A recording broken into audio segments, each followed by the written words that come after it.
It was a very scary situation.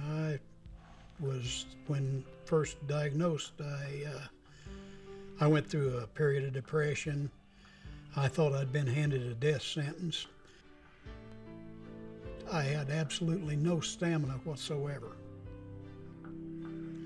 It just got to the point that I was really worried about whether I was going to be around here for any length of time or not. When they first call initially, they're terrified because they don't know what's going on. In some cases, they really don't even know what alpha-1 antitrypsin deficiency is. Alphas serving alphas means that we're in this together and we're helping each other to make the best of this condition that we can so that we can live a normal life. AlphaNet was founded by patients with alpha-1 antitrypsin deficiency. It is run by patients with alpha-1 antitrypsin deficiency because the majority of our board of directors has alpha-1 antitrypsin deficiency. It employs patients with alpha-1 antitrypsin deficiency. The majority of the employees of AlphaNet are patients. I believe wholeheartedly in the disease management. I believe that it's made a difference in my life and that it makes a difference in the lives of the people that I talk to. Gail calls me every month and wants to know how things are going. Hey Gail, how you doing? Wants to know if there's been any changes. If they have, what have I done for it? She just stays right on top of the situation. Very supportive lady, very supportive, and just love her to death. All health management programs are directed at patient populations, but I think that we're the only one that's specifically directed for people with alpha-1. There's things like physician education, nursing education, education for patients. We've developed many resource materials, the Big Fat Reference Guide, our Skinny Little Reference Guides, which allow patients to understand what's going on with them. We help them get involved in the community organizations, call your doctor, answer questions for them, direct them to community resources in their area.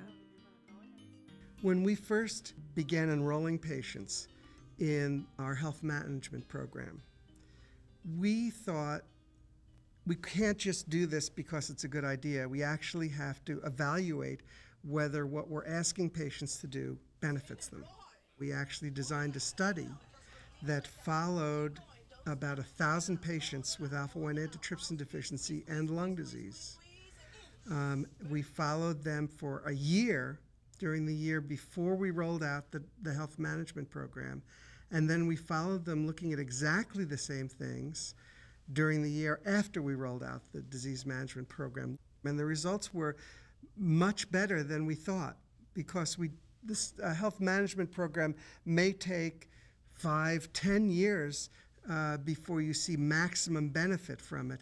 But after a year of this program, we saw decreases in healthcare utilization. That means they saw doctors less frequently, they went to hospital emergency rooms less frequently, they were admitted to the hospital less frequently, they had fewer flares of their lung disease, they used less antibiotics, they used their drugs more appropriately, used them when they were supposed to and stopped them earlier when they didn't need them anymore, had improved quality of life, had an overall improvement in their knowledge about alpha-1 antitrypsin deficiency.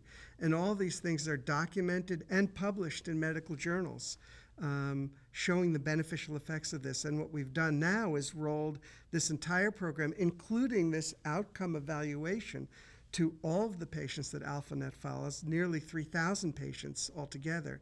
And we've been doing that on a continuous basis now for years. AlphaNet will interface through its medical director and its nurses with office staff, with hospital staff, with individual physicians who may not be familiar with alpha-1 antitrypsin, and we will provide specific one-on-one patient counseling if that's so desired. See the fish right there? See? Big one right there. I've heard from many patients that it's taken a long time from the time that they first had symptoms to the time that they were diagnosed. And in fact, we've looked at that in a scientific way by questioning patients in a large population of alpha-1 sufferers. In 1995, the first paper was published which showed that on average, it takes 7 years and visits to 5 different doctors before the diagnosis is made. In a repeat of that study that was done 10 years following that, we didn't see all that much change in spite of a lot of work being done to try to educate physicians and patients about the condition. I wouldn't wish the frustration I felt in seeing as many doctors as I have seen on anybody. That is the most frustrating thing that I believe came about this whole thing, up to and including knowing I had the affliction. That bothers me more than that, to think that there's that many doctors out here that are unaware of alpha-1. As a nurse, I don't think I heard anything about it in school, and I've heard physicians tell me more frequently than not that they may have had one 15-minute lecture about alpha-1 in medical school. So we just get a lot of general questions about how is it different than regular COPD. Frequent times, healthcare providers will associate alpha-1 only with COPD. A lot of times if somebody says they ever smoked, they just dismiss that as being that's what the problem is. If somebody has asthma, a lot of times the alpha-1 issue is overlooked. But if we could just get all the doctors on the same page with testing, then people could be identified sooner and get on therapy sooner and live a relatively normal life. We've polled doctors to find out why they test or don't test. And what we found is that primary care doctors rely a lot on the information they receive from their pulmonary consultants. Pulmonary consultants tend to think that they can look at a patient and decide whether they need to be tested for alpha-1. But our mantra is that alpha-1 antitrypsin deficiency is a laboratory diagnosis, not a clinical diagnosis. In other words, you can't tell by looking at someone whether they're at risk for alpha-1. The only way to tell is to do the blood test. I've got both my sisters hooked up with AlphaNet. They have both seen pulmonologists that got them started on the Prolastin, and they got on it before they got to the point that I did, and that made it all worthwhile. And I attribute that strictly to the AlphaNet and Gail. If I've ever done anything that was real good, that was it, and AlphaNet was the reason for that, and I appreciate it. That's from the heart.